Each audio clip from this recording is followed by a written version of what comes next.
कक्षा 10 विषय विज्ञान, दिनांक 15 जून 2021, बार मंगलवार, आप सभी के लिए मंगलमय। आज हमें इस नए सत्र में कक्षा 10 की ऑनलाइन कक्षा पाठ 1 से हम शुरू कर रहे हैं। आप सभी का इसमें स्वागत है। पाठ 1, रासायनिक अभिक्रिया एवं समीकरण। रासायनिक अभिक्रिया एवं समीकरण। देखिए, विज्ञान यानी विशेष ज्ञान, लैटिन भाषा के साइंटिया शब्द से लिया गया है। विज्ञान की अलग अलग शाखाएं होती हैं। जैसे हम देखते हैं कि भौतिक विज्ञान, भौतिक विज्ञान, रसायन विज्ञान,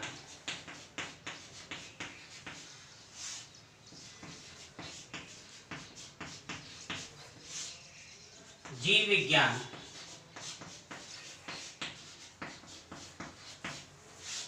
वनस्पति विज्ञान,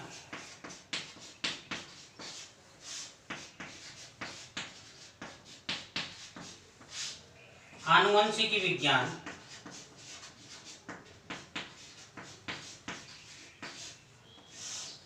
यानी विज्ञान की अनेकानेक शाखाएं हैं जिनके अंदर विशेष रूप से अध्ययन किया जाता है।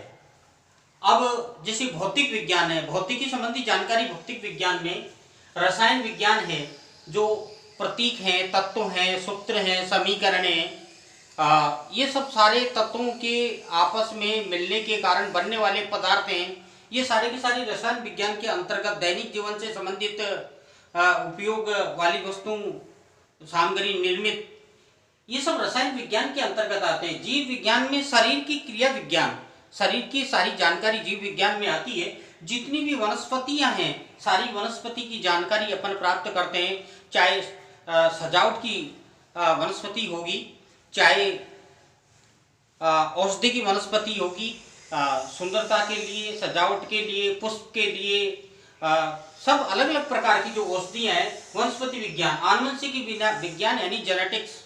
तो फिजिक्स, केमिस्ट्री, यानी इसके अंदर हम जो अध्ययन करेंगे CHEMISTRY,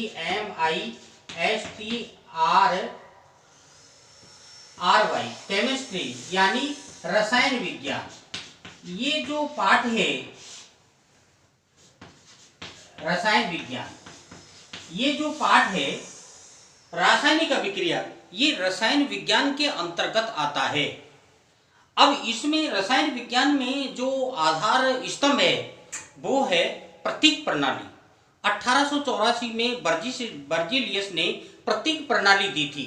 प्रतीक प्रणाली क्या है कि इसके अंदर जैसे हम बोलते हैं, जैसे हमारा नाम है, जैसे कोई भी नाम, अपन सचिन नाम है, अब घर पर उसको पिंटू कहते हैं, किसी को चिंटू कहते हैं,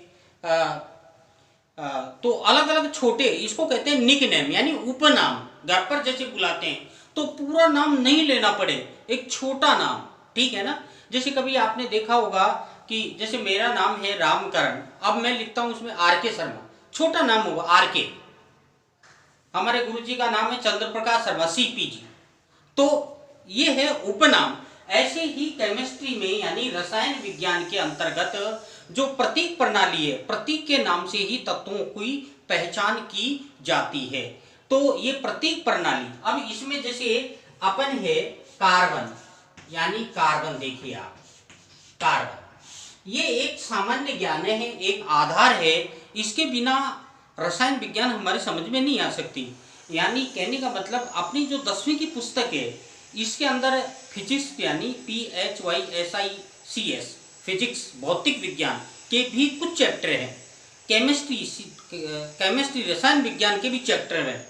जीव विज्ञान के भी कुछ पाठ हैं, वनस्पति विज्ञान के भी हैं, अंतरिक्ष विज्ञान के भी हैं, आनुवंशिक विज्ञान के भी हैं, पर्यावरण विज्ञान के भी हैं। यानी अलग अलग शाखाओं से मिलकर के विज्ञान को समायोजित किया गया है। आगे चल कर के इनके भाग अलग अलग स्वतंत्र रूप से अलग अलग हो जाते हैं, लेकिन कार्बन है। अब जैसे कार्बन अपन अंग्रेजी में लिखते हैं, यानी प्रतीक प्रणाली जो दी थी ये अंग्रेजी के अक्षरों के अनुसार दी थी कि ज़्यादा याद करने में दिक्कत नहीं आए और परेशानी भी नहीं हो। जैसे अपन लिखते हैं CARBON कार्बन। अब इसका जो प्रतीक है पहला अक्षर कहाँ से शुरू होता है? सी से शुरू होता है, यानी CA। सी पहला अक्षर क्या है? सी, यानी कार्बन। ठीक है ना, कार्बन पहला अक्षर सी। जैसे हाइड्रोजन, हाइड्रोजन यानी हाइड्रोजन, हाइड्रोजन। अब हाइड्रोजन यानी HYDROGEN, हाइड्रोजन। हाइड्रोजन यानी H, तो इसका प्रतीक क्या हो गया? H। कार्बन का प्रतीक क्या हो गया? कार्बन यानी C। C हाइड्रोजन, हाइड्रोजन का प्रतीक क्या हो गया? H हो गया। ठीक है ना। जैसे क्लोरीन, क्लोरीन CHLORIN, क्लोरीन। अब इसका जो प्रतीक है पहला अक्षर C है, लेकिन हम देखते हैं कि C कार्बन का ले लिया गया है, कार्बन का ले लिया है। तो इसमें क्लोरीन में आगे का जो CHLO है ना, तो H इसमें साइलेंट है, तो H इसमें नहीं आएगा, साइलेंट है। देखें इसमें CHLO, H का उच्चारण अपन है से संबंधित मानते हैं, लेकिन ये क्लोरीन, अब इसको लिखेंगे यानी है का उच्चारण इसमें कहीं नहीं आ रहा है, ले आ रहा है, तो इस प्रकार से इसका प्रतीक मानेंगे अपन N। अब जैसे कैल्शियम है, कैल्शियम है, कैल्शियम। अब कैल्शियम CALCIUM, कैल्शियम। अब इसमें क्या है कि ये प्रतीक है इसका C, लेकिन इसमें क्या है कि C कार्बन का होने के कारण से आगे का अक्षर यानी पहला अक्षर कैपिटल लिया जाता है, दूसरा अक्षर छोटा लेते हैं, तो इसका प्रतीक हो गया CA। जैसे nitrogen, nitrogen, nitrogen, nitrogen NITROGEN, nitrogen यानी नाइट्रोजन N, नाइट्रोजन यानी N। ये जो प्रतीक प्रणाली है ये आपने पढ़ा होगा, मैंने तो एक दृष्टि से रिपीट की दृष्टि से मैंने आपको थोड़ी जानकारी इसमें बताई है। तो इस प्रकार से अपने को जितने भी प्रतीक हैं ये सारे प्रतीक अपने को याद करने हैं। इसके अलावा क्या है, इसके अलावा कुछ लैटिन नाम है, कुछ लैटिन नाम है जिनको हमें याद करना पड़ेगा। जैसे देखिए मैं बता देता हूं आपको, इसमें जैसे सोना, सोना, अब इसका लैटिन नाम होता है आरम, आरम,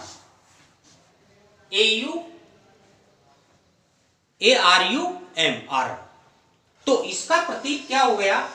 इसका प्रतीक हो गया आरम, AU। सोना, चांदी है,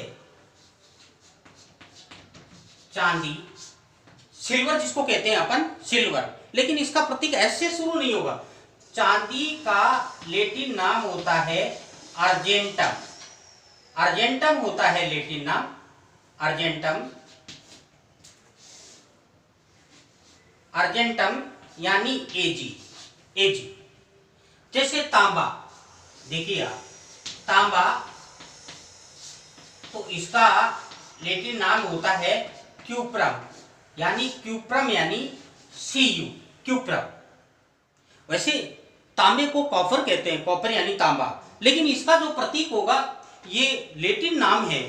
कहने का मतलब क्या है कि जो लैटिन भाषा है, कुछ शब्द आज भी लैटिन भाषा के नाम से ही जाने जाते हैं, उनकी प्रतीक प्रणाली लैटिन भाषा में ही है। जैसे आज भी हमारे कुछ शब्द ऐसे हैं जिनको उसी भाषा में जाना जाता है। जैसे मैं बताऊं आपको, अंग्रेजी में ही जानते हैं, हिंदी में हम उनका उपयोग बोलने के लिए नहीं करते। जैसे रेलवे स्टेशन अंग्रेजी शब्द है, प्लेटफॉर्म अंग्रेजी शब्द है।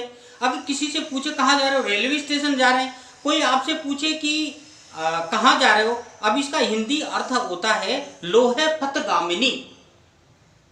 कोई पूछे कहाँ जा रहे हो, लोहे पथगामिनी जा रहा हूं, हंसेंगे लोग ये क्या कह रहे हैं, ठीक है ना, लोहे पथगामिनी। तो अंग्रेजी शब्द ही काम में लेते हैं, यानी कहने का मतलब सीधा सीधा यह है, सुविधा की दृष्टि से जो बोलने के लिए ज्यादा उपयुक्त लगता है उसी प्रकार से ये लैटिन नाम है। जैसे सीसा, प्लूगम, पीवी, सीसा, ठीक है ना। जैसे लोहा, लोहा, फेरम, फेरम यानी Fe, लोहा, फेरम। टिन यानी स्टेना, यानी SN। तो कहने का मतलब यह है कि जब सोना, चांदी, तांबा, लोहा, सीसा, टिन, ये क्या है कि ये लैटिन नाम है। ये लैटिन नामों के जो प्रतीक है ये इनको हमें याद करना पड़ेगा, इनको हमें याद करना पड़ेगा। इसके अलावा क्या है कि कुछ सूत्र हैं, ये सूत्र हमको परमानेंटली याद करने पड़ेंगे, तब ही हम केमिस्ट्री पढ़ सकते हैं, क्योंकि केमिस्ट्री में, रसायन विज्ञान में समीकरण आएंगे। अब जैसे H2O जल को कहते हैं, NaCl नमक को कहते हैं, नीला थोथा यानी कॉपर सल्फेट CuSO4 को कहते हैं। इनको हमें याद करना पड़ेगा।